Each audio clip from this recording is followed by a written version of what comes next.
பாய்ந்தோடும் தாமிரபரணி ஆற்றங்கரையில் திருவைகுண்டம் பெரும்பத்தில் 100 ஆண்டுகளுக்கு முன்னர் 1925 டிசம்பர் 26 பிறந்த ஈடு இணையற்ற வாழ்நாள் போராளி, தியாகத்தின் இமயமாம் தகைசால் தமிழர், சின்னஞ்சிறு பிராயத்தில் மாணவனாக வெள்ளையனே வெளியேறு ஆகஸ்ட் புரட்சி இயக்கத்தில் மாணவர்களை திரட்டி போராடி தனது 18ஆம் வயதில் இந்திய கம்யூனிஸ்ட் கட்சியில் தன்னை இணைத்துக் கொண்டு கிளை செயலாளர் முதல் தமிழ்நாடு மாநில செயலாளர், அகில இந்திய அளவிலே கம்யூனிஸ்ட் கட்சியினுடைய முக்கிய நிர்வாக பொறுப்பாளர் எனும் விதத்தில் செங்கொடி ஏந்திய லட்சிய கனலாக, சமரசமற்ற போராளியாக அவர் நடத்திய அந்த துன்பமும் துயரமும் நிறைந்த அடக்குமுறை எதிர்கொண்ட வாழ்க்கையில் 7 ஆண்டு காலம் சிறையில் இருந்தார்.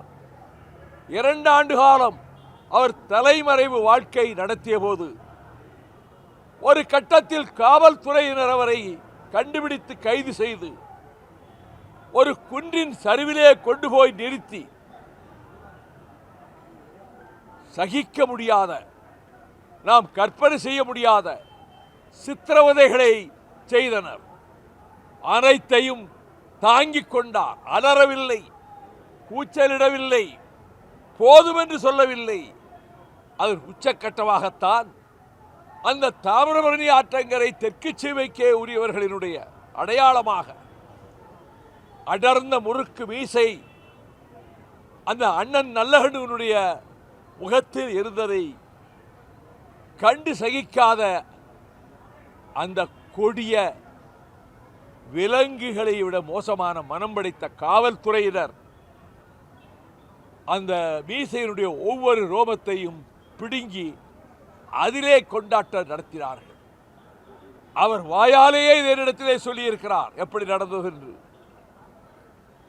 சிறை வாழ்க்கையை தவ வாழ்க்கையாக ஏற்றுக்கொண்ட அண்ணன் கம்யூனிஸ்ட் கட்சி நடத்திய அனைத்து போராட்டங்களில் தொழிலாளர் வர்க்கத்தினுடைய, பாட்டாளி வர்க்கத்தினுடைய உரிமை கொடியை உயர்த்தி நடத்திய அத்தனை போராட்டங்களிலும் பங்கேற்றதோடு அவருக்கு பெண் கொடுத்த மாமனார் அந்த திருநெல்வேலி தூத்துக்குடி சீமையில் நடக்கக்கூடாத சாதி கலவரம் உண்டு.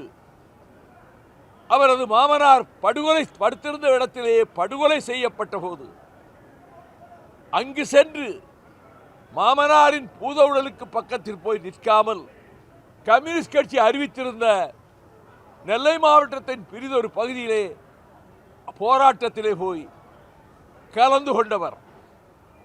அவர் தலை சிறந்த படிப்பாளி.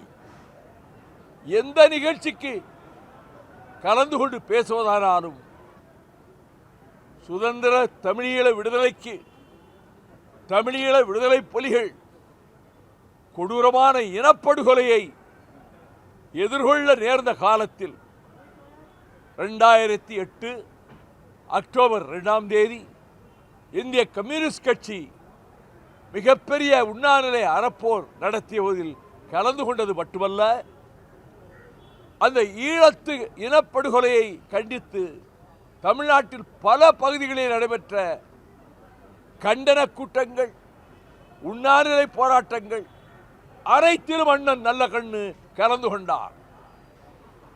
அவர் புரட்சியாளர்.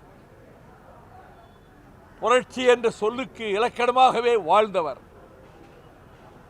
அவர் நெஞ்சில் ஈழத்தில் தமிழனுக்கு தமிழ்நாடு கிடைக்கட்டும் என்ற பேராசை இருந்தது.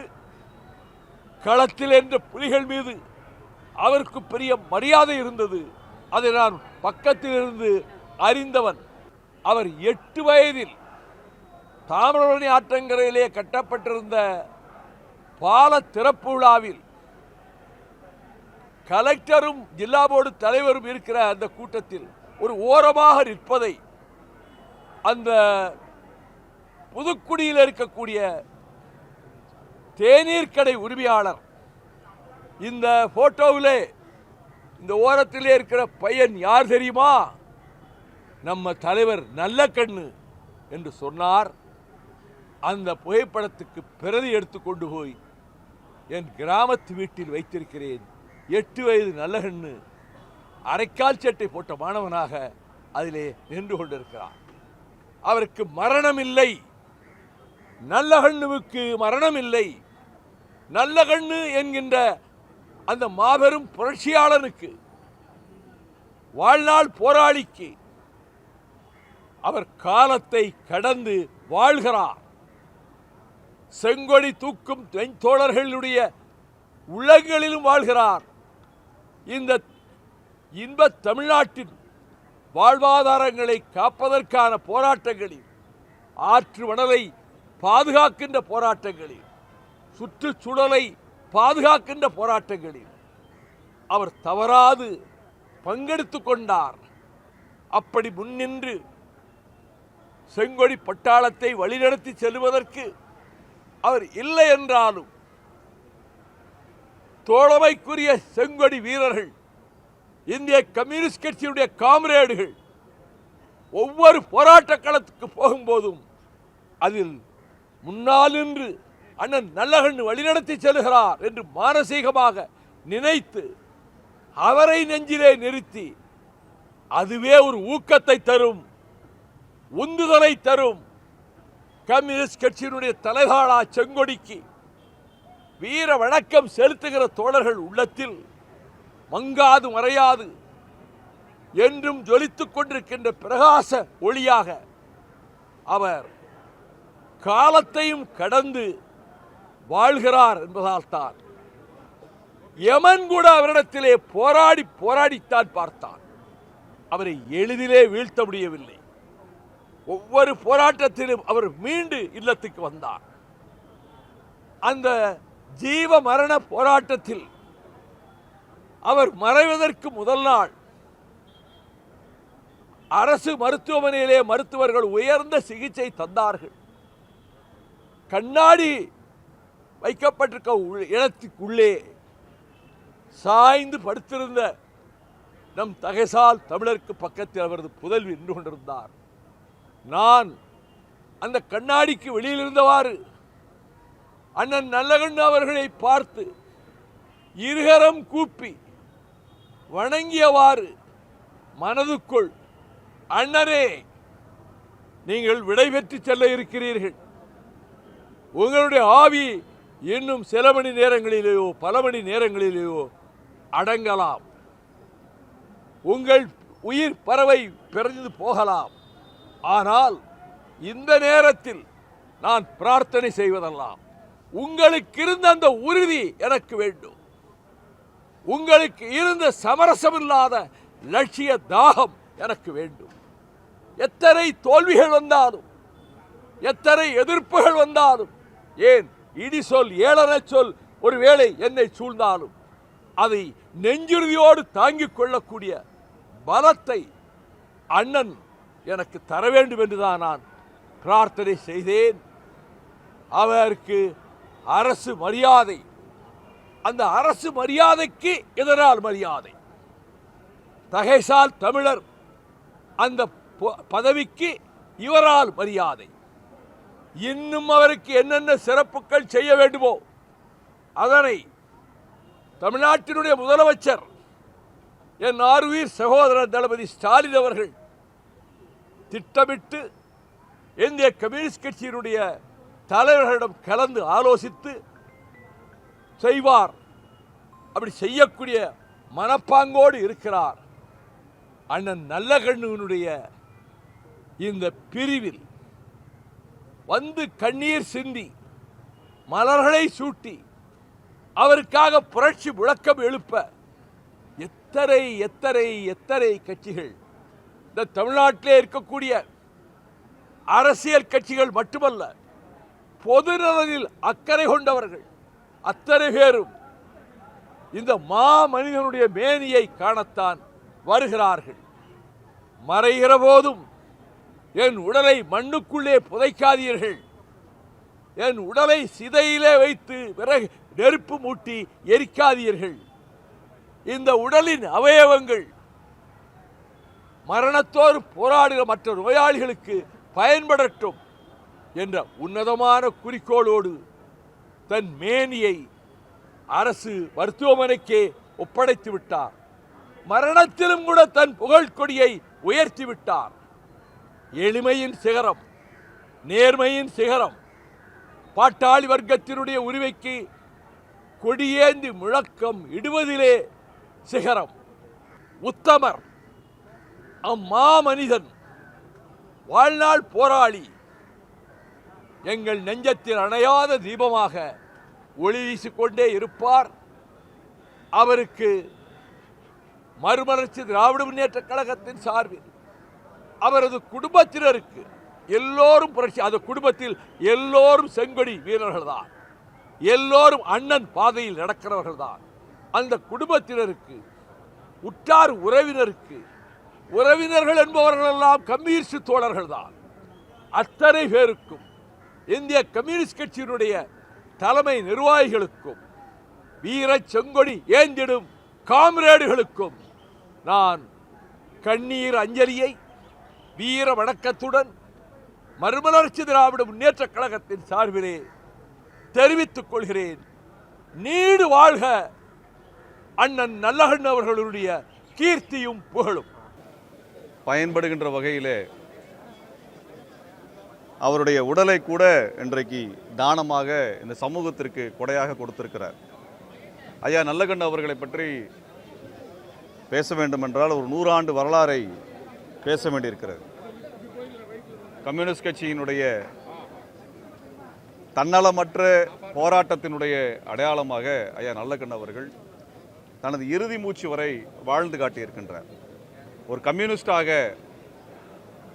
வாழ்வது என்பது, மக்களுக்காக தன்னை அர்ப்பணிப்பது, பொருளுக்காகவோ பொண்ணுக்காகவோ பதவிக்காகவோ ஆசைப்படாத ஒரு வாழ்க்கை, ஒரு கம்யூனிஸ்டினுடைய வாழ்க்கை என்பதை ஏட்டில் அல்ல நடைமுறையில் நம் கண் முன்னால் நாமெல்லாம் வாழ்கின்ற இந்த காலகட்டத்தில் தன்னலமே அரசியல் என்று இன்றைக்கு பேசிக்கொண்டிருக்கக்கூடிய காலகட்டத்தில் இப்படியான ஒரு மாமனிதர் நம் கண்முன்னே வாழ்ந்து எடுத்துக்காட்டாக தன்னுடைய வாழ்க்கையை அர்ப்பணித்திருக்கிறார். இதைவிட ஒரு பெரிய பாடத்தை வேறு எது கற்பித்து கொடுத்துவிடும்? ஒரு கம்யூனிஸ்ட் என்பவர் ஏழை எளிய மக்களுக்கு தன்னுடைய வாழ்க்கையை அர்ப்பணிப்பதுதான், அவர்களது முன்னேற்றத்திற்காகவும் வளத்திற்காகவும் வாழ்நாள் முழுவதும் உழைப்பதுதான் என்கின்ற முழக்கத்தை நடைமுறைப்படுத்தி காட்டியிருக்கின்றார். ஆழ்ந்த ஒரு வாசிப்பு பழக்கம் கொண்டவர்.